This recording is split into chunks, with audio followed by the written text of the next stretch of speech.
Nah, yang perlu diperhatikan dari pemasangan infus itu yang pertama ya ini sterilitas. Jadi tempat tusukan, tempat kita harus memasangkan infus itu harus didesinfeksi dulu ya. Itu bisa dengan iodium atau alkohol 70%. Kemudian kita bisa menyiapkan juga cairan apa yang akan kita masukkan, kemudian jarumnya G berapa, aboket ya, dan infuset. Kemudian pelaku tindakan juga harus memperhatikan teknik septik aseptik. Kemudian tempat penusukan. Nah, ini juga paling penting karena harus di tempat yang memang baik itu ya. Jadi dia menghindari percabangan vena, kemudian menghindari persendian, kemudian kita cari yang gampang terlihat gitu ya, vena-vena superficial yang gampang terlihat. Nah, ini adalah contoh di mana saja kita bisa memberikan infus ya, bisa dari cephalic vein, kemudian median cubital vein sama basilic vein.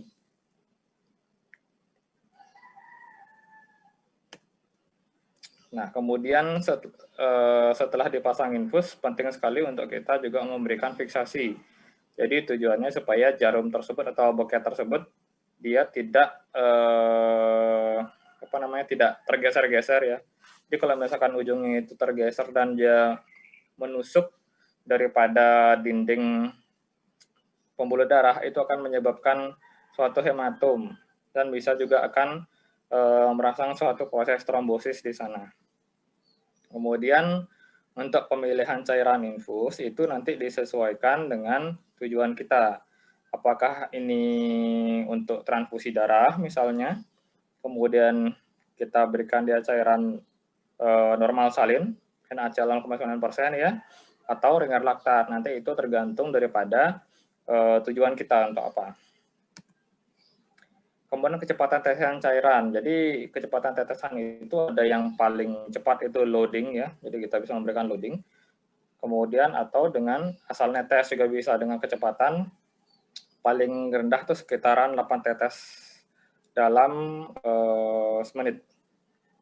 Kemudian perhatikan juga bahwa selang infus itu lurus ya. Jadi hindari dia supaya tidak melengkung atau dia terlepas dari sambungan dari ujung tabung infus sampai ke aboket.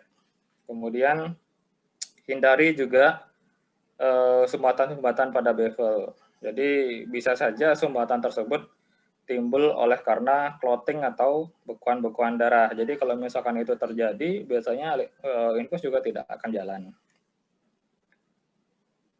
Nah, ini yang penting juga ya, jangan memasang infus di dekat persendian atau vena yang berkelok atau vena yang bercabang-cabang juga ya. Jadi nanti kalian memilih site infus untuk vena itu diperhatikan bahwa vena yang dipasang itu jangan di dekat persendian oleh karena dia akan rentan sekali untuk pergerakan kita gitu ya, kecuali memang dia dibidai gitu misalnya sehingga persendian tersebut ya otomatis dikakukan gitu ya.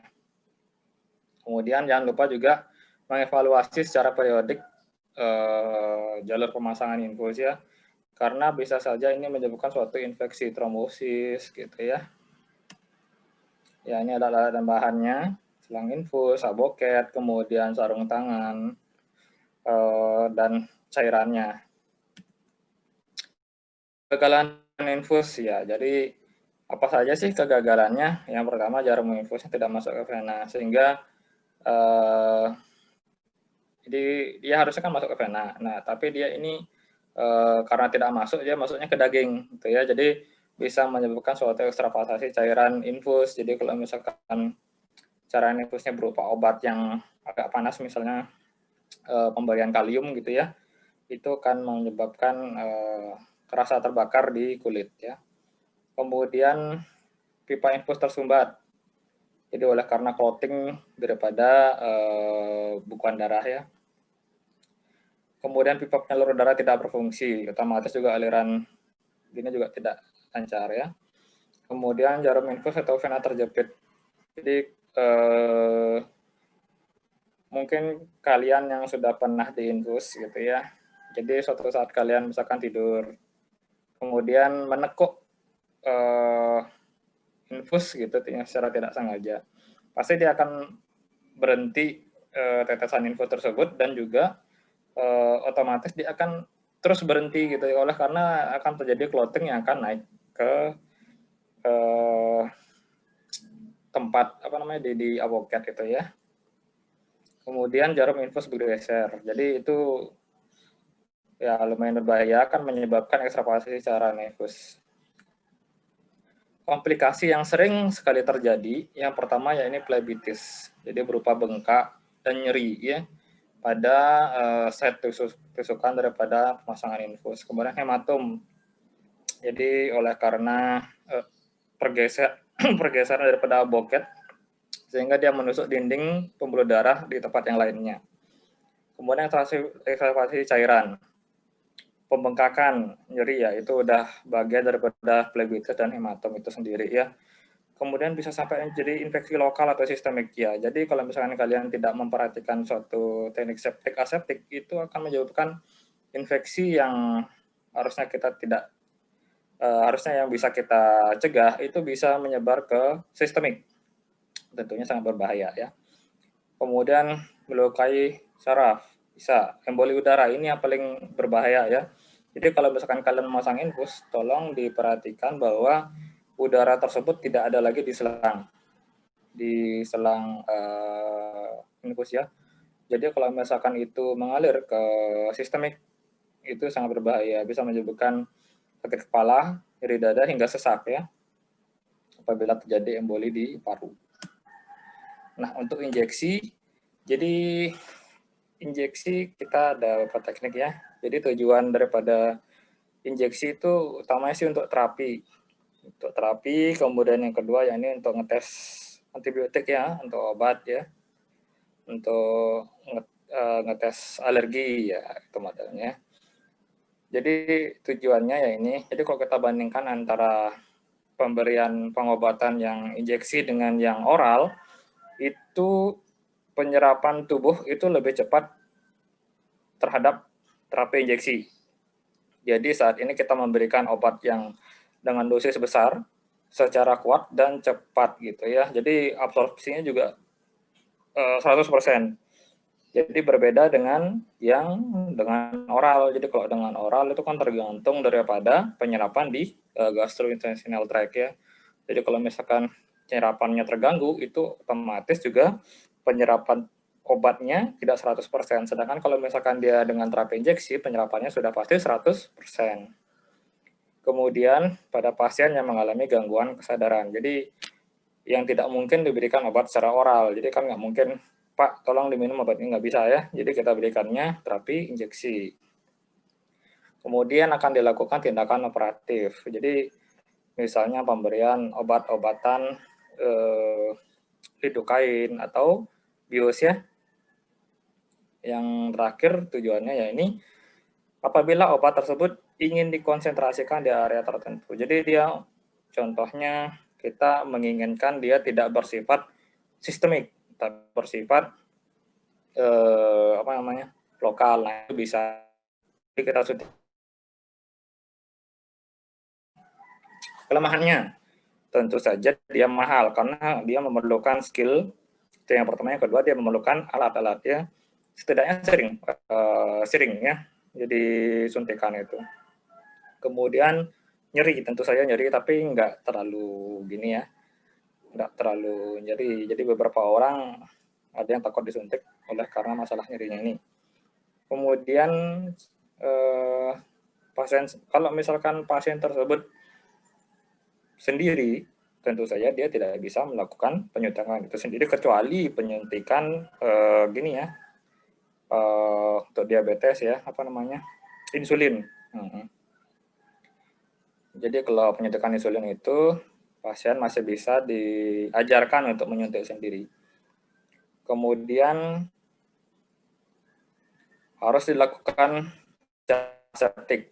Jadi kalau misalkan dia tidak disuci hamakan atau diseptik aseptik, akan menyebabkan risiko infeksi yang akan menyebar gitu ya ke seluruh tubuh atau sistemik. Kemudian risiko kerusakan pada pembuluh darah. Jadi terkadang kita memberikan terapi injeksi IV gitu contohnya ya, itu sangat sulit pas banget di IV-nya. Jadi itu kita biasanya memerlukan bantuan wing needle ataupun dengan di infus itu sendiri juga ya. Kemudian komplikasi dan efek samping itu jelas lebih cepat dan biasanya lebih berat. Oleh karena apa? Kalau misalkan kita bandingkan dengan penyerapan oral saja, dia tidak menyerap 100%, otomatis efek sampingnya juga akan lebih lambat dan kita bisa tangani lebih cepat. Sedangkan kalau misalkan dengan injeksi, oleh karena dia penyerapannya 100%, otomatis akan lebih cepat dan juga akan lebih berat. Teknik. Jadi yang kita ajarkan ini sebenarnya ada 4 gitu ya, tapi kalau yang intravena itu sudah jadi bagian dari pemasangan infus ya. Jadi kita biasanya memberikan suntikan intravena itu lewat pemasangan infus. Jadi teknik di sini ada yang intramuskular, jadi target kita adalah di otot, kemudian subkutan atau di bawah kulit ya. Intrakutan itu langsung di kulitnya. Jadi tekniknya berbeda-beda ya. Kalau untuk yang intramuskuler itu ada gambarnya di sana ya. Jadi itu 90 derajat penyuntikannya, sedangkan subkutan itu 45 derajat kemiringan arah suntikannya. Sedangkan yang intradermal itu 15 derajat. Yang intradermal ini seringkali kita pakai untuk mengetes alergi ya, sebelum memasukkan obat. Ya, mungkin sekian saja, kuliahnya sangat singkat karena memang pemasangan infus ini tidak terlalu banyak ya. Nanti lebih banyak kita di skill ya, nanti sudah ada videonya. Mungkin kalian sudah ada yang mendapatkan videonya ya. Jadi kita memiliki 2 video pemasangan infus sama video injeksi ya intramuskuler. Nanti silakan dibahas di kelompoknya masing-masing. Sekian, terima kasih. Ada pertanyaan dulu adik-adik sekalian?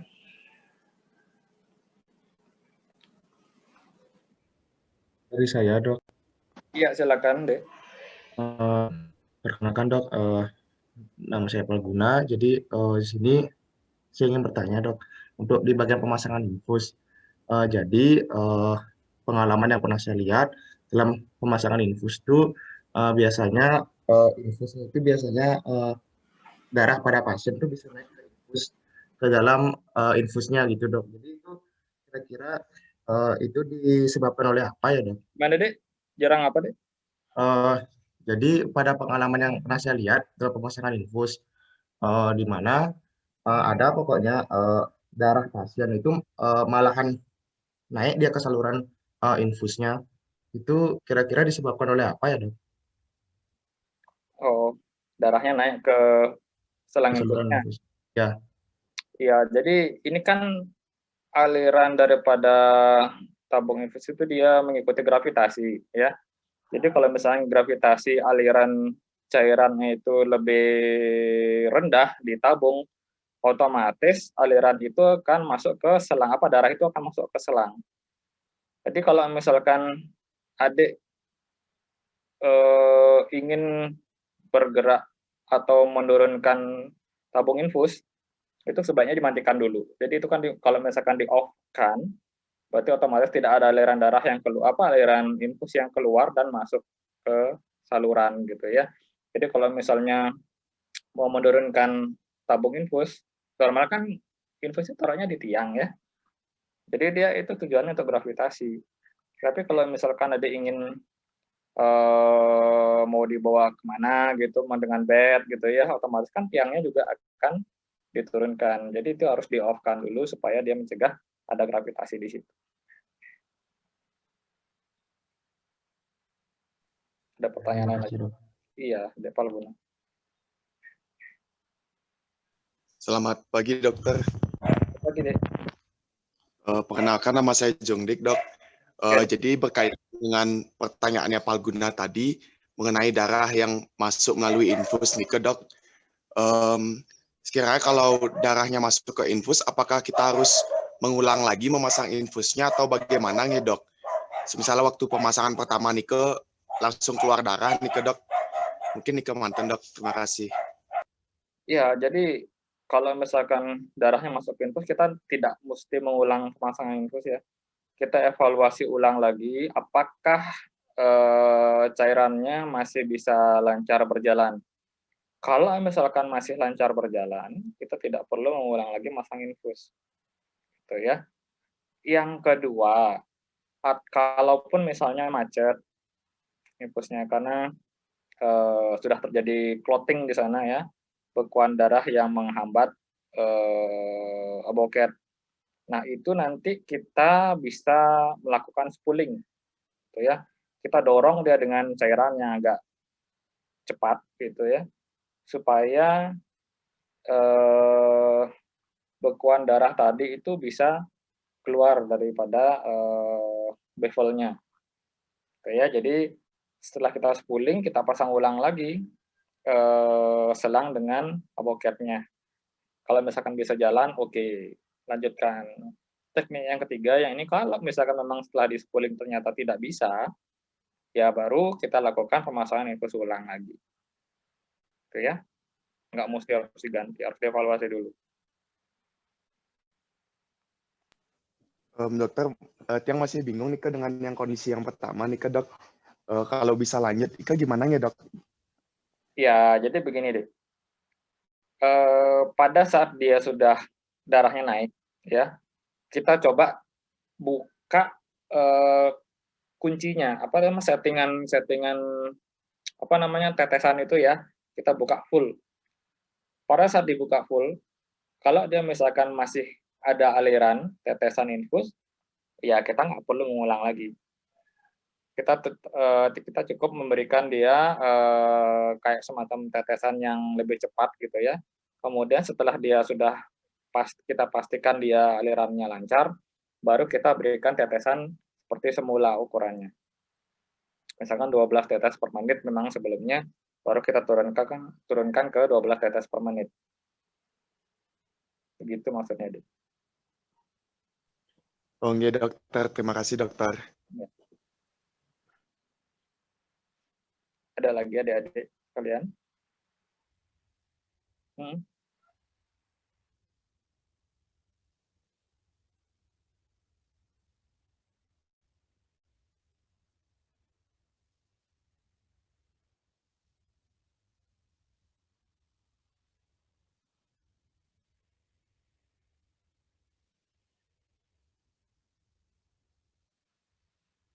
Ya, seperti yang saya jelaskan tadi, kalau misalkan kita masang di persendian itu akan rentan sekali untuk mobilitasnya tinggi ya, otomatis dia akan menyebabkan pergeseran. Pergeseran juga akan menyebabkan ujung daripada abokat itu akan menyentuh ke pembuluh darah, apa namanya, ke dinding pembuluh darah yang lain. Itu akan menyebabkan trombosis, gitu ya. Sedangkan di percabangan kita hindari, sangat hindari, oleh karena alasan yang hampir sama dengan alasan yang tadi ya.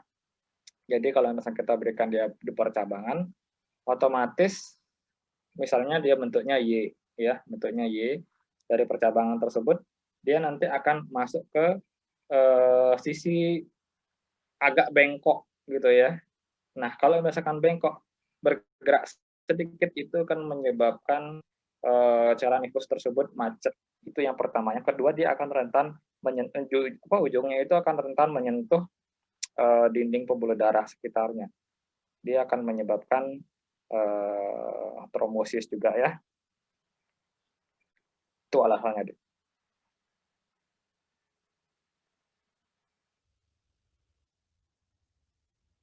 Oke.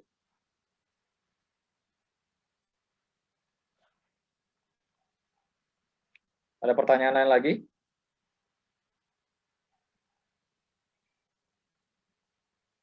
Masih musim liburan ya. Jadi kalian mungkin Ini harusnya kita cuti bersama. Harusnya libur. Sebelum saya akhiri, Dek Baruna tolong di screenshot ya. Nanti kirimnya.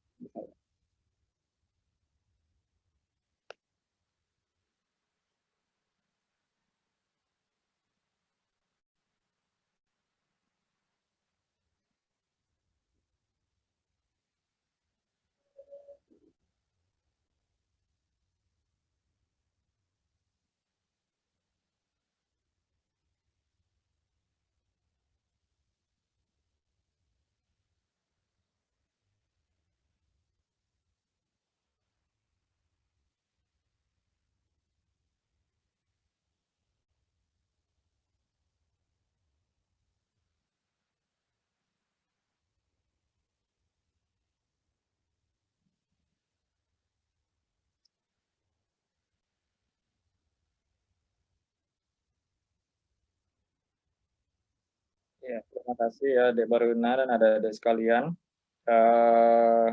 Nanti kita langsung lanjutkan ke perbimbing ya.